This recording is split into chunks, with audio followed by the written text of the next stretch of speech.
In today's video, we'll be exploring the interface of Affinity. After creating a new document, we'll be navigated into this interface. And in this new interface, Affinity has implemented a new concept of accessing all the vector, pixel, and layout tools and features just in one interface. Unlike Photoshop or Adobe, which offers multiple applications, we get to access Vector Studio, Pixel Studio, and Layout Studio, which is the equivalent of Adobe Illustrator, Photoshop, and InDesign. In addition to that, we can see Toolbar on the left, which is similar to how we have used in Adobe applications, where the first tool we can see is the Move tool, the Artboard tool, Note tool, and many more tools that Affinity has offered us. On the bottom, there is a button called Customize Tools, where we can access many more tools, which we can use according to our graphic preferences or our work preference. Below this, there is the color set tool, where we can set color fill or color stroke, much like Adobe, Photoshop, Illustrator, or other Adobe apps. On the top, we can see a contextual toolbar, which is much more like Adobe's properties panel, which is dynamic, and the option changes in order to cater the functionality of each tool that we select.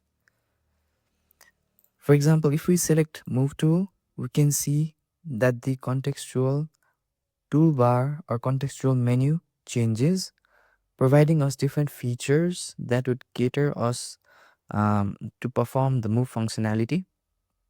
And above this, the Affinity has really innovated and brought all the features of photo editing, vector editing, and layout editing into one app.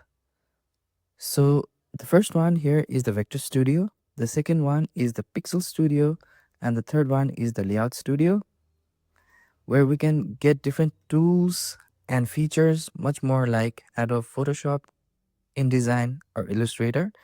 And I think by now you have also noticed that our interface changes when we select different studio, which is the Pixel, Layout, or Vector Studio. The fourth one here is the Canva AI, which is accessible to the individuals who have subscribed the Canva subscription. For now, I'll select Vector Studio. And next to this Studio tab, we have Vector View Mode and Pixel View Mode, where we can view our artwork or our work in Vector View Mode, much like Adobe Illustrator, and Pixel View Mode, much like Adobe Photoshop, which uses pixels, and Adobe Illustrator, which uses geometries and different vectors. On the right, we have different shape operation tool, where the first one is Add tool, the second is Subtract tool, and Intersect tool, and more, much like the Pathfinder tool that we find in Adobe Apps. And on the right, we can see the Arrange tool, where we can bring different artworks or graphic styles or different graphics above or below a certain graphics. On the right, we have the Transform feature, which we can use in order to flip a particular artwork or graphics horizontally or vertically. On the right, we have the Alignment feature, where we can align a particular graphic styles or particular element on our artboard, either in the top, middle, left, right, or center. On the right, we have Insert behind the selection, Insert at the top of the layer, and Insert inside the selection tool. I think this tool is much more correspondence or much more relevant to the people who illustrates, where we can draw different elements inside a particular boundary, outside the boundary, or behind the boundary. And on the right, we have the snapping tool, which if enabled allows us to snap a particular graphic element with each other. And on the right of the snapping tool, we have the export PNG button, which is quite efficient, I think, in my opinion, because we can easily or quickly export our artwork or the things that we are working on in different formats like PNG. Yes, we can select different other formats like JPG and SVG as well. In addition to that, there are other settings that we can tweak as per our preference in order to export. We can also add other formats here or by enabling them. For example, we can enable the PDF format or EPS format and more. For now, I'll turn these two formats off. Below this, we have different panels, where the first one is the color panel. Here we can select a particular color and adjust its saturation or lightness. And on the right, we have the swatches panel, where we can select different colors as per their saturation levels or their intensity. On the right, we have the stroke panel, where we can adjust different strokes when we are creating different illustrations or artwork.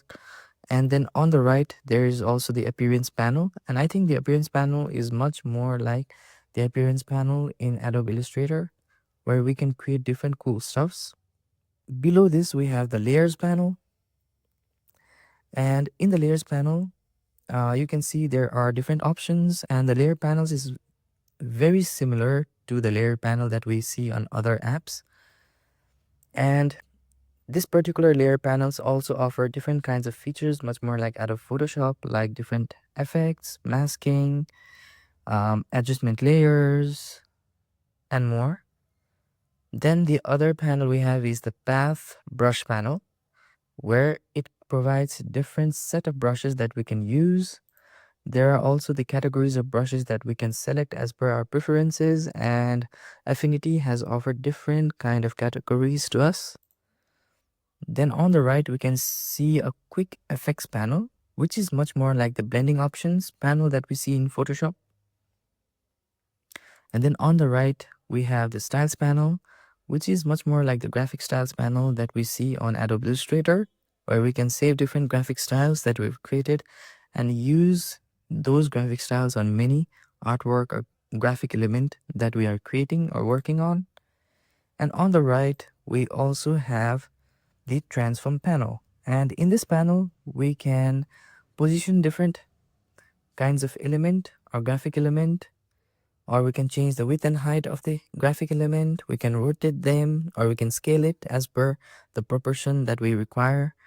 And the next panel we have is the navigator panel, where we can navigate different canvas or artboards and see different elements in a single small panel. And then the next panel is the history panel, where we can track our different movements or different things that we have done while creating a particular graphic styles or working on a project. So overall, Affinity has really made their UI more dynamic, and they have embedded all three apps that we used to use, which are Adobe Illustrator, Adobe Photoshop, and Adobe InDesign in one, without giving us any trouble of slowdown or hardware issues. So I think they have done very well in this particular aspect. So overall, yes, this is the overall introduction or exploration of Affinity interface. So thank you for watching this video, and if you like this video, please don't forget to like this video, and please don't forget to subscribe as well to this video in order to get updated with new content on Affinity. Finally, I'd like to offer my thanks for watching this video. Thank you and see you next time.